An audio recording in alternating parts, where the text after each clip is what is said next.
Let me ask you a simple question from everyday life. Have you ever had this experience?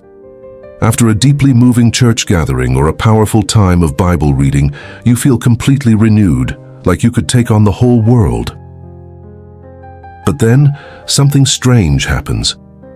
By the next afternoon, when your boss calls or your child starts acting up at home, that holy feeling suddenly disappears. And you begin to wonder, was yesterday's experience fake? Or is there something wrong with my faith? In reality, you may have fallen into a subtle misunderstanding. You're trying to store up grace like money in a bank and withdraw it when needed. But the spiritual master Dwight L. Moody reminds us in Sovereign Grace, grace actually has a shelf life. Moody gives a powerful illustration. He says grace is like the manna the Israelites gathered in the wilderness. Manna had a unique property. It had to be gathered fresh every morning, and you couldn't store extra. If you tried to save a 3-day supply, it would spoil and stink by the next day. Many believers feel spiritually dry because they are trying to live on old manna. They use the inspiration from 3 years ago, or a spiritual experience from last year, to face today's real pressures. That's like trying to live a whole week on a single breath, or expecting one meal to last you 6 months. It doesn't work physically, and it certainly doesn't work spiritually.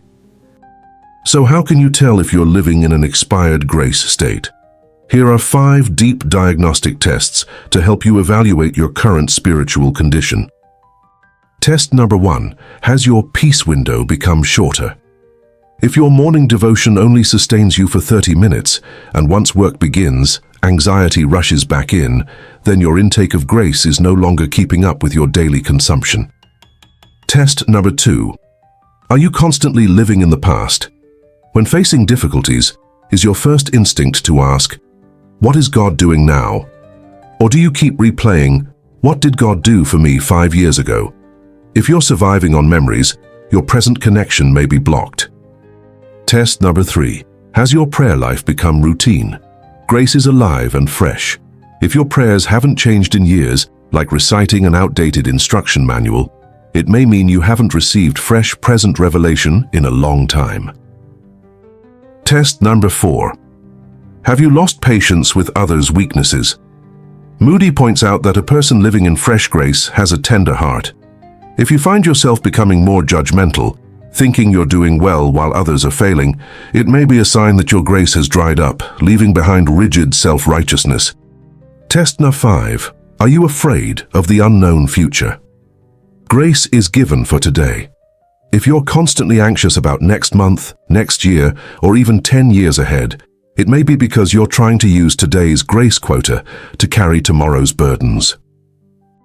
Moody makes a striking statement in his book, God never gives tomorrow's grace, He only gives today's, and it is exactly enough.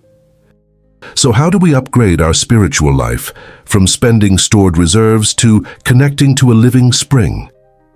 Here are 3 practical steps. First, develop a daily dependence mindset. You cannot withdraw enough grace in one go to last a lifetime. Each morning when you wake up, don't begin by thinking about your problems. Instead say, Lord, I am an empty vessel. Fill me with today's fresh grace.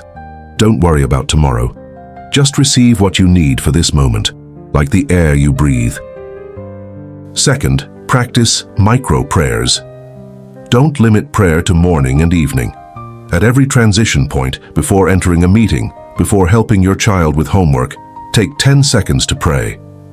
Lord, in this moment, I need the grace of patience. Moody believed that this kind of real-time dependence is more powerful than long but disconnected prayer because it acknowledges our need for God every second. Third, redefine faith. Faith is not believing that God has already given you a large reserve so you can be self-sufficient. Faith is believing that whenever you go to the water's edge and bend down to drink, the water will always be there. God is like a deep well. He doesn't let you carry the well home, but He invites you to come with your cup anytime. Moody writes in chapter 6 of Sovereign Grace, a person living by the lake does not need to build a massive reservoir at home. He only needs a channel connected to the lake, and the water will flow endlessly. The greatest pressures in life often come from trying to rely on our own reserves to face an uncertain future. But the true logic of grace is this: no matter how circumstances change, God's sovereign grace is new every morning. If life feels especially heavy right now, it may not be because the road is too hard, but because you're carrying too much expired baggage. Let go of those outdated experiences.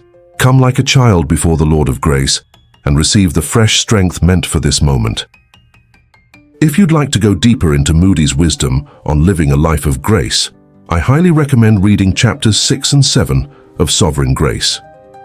We've also prepared a modernized version for easier reading. The link is below. Thank you for joining us on Breakthrough Moments, where we uncover the life treasures of spiritual giants. If you want to receive this kind of life-transforming spiritual insight regularly, be sure to subscribe and turn on notifications.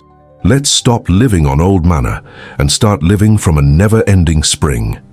See you next time.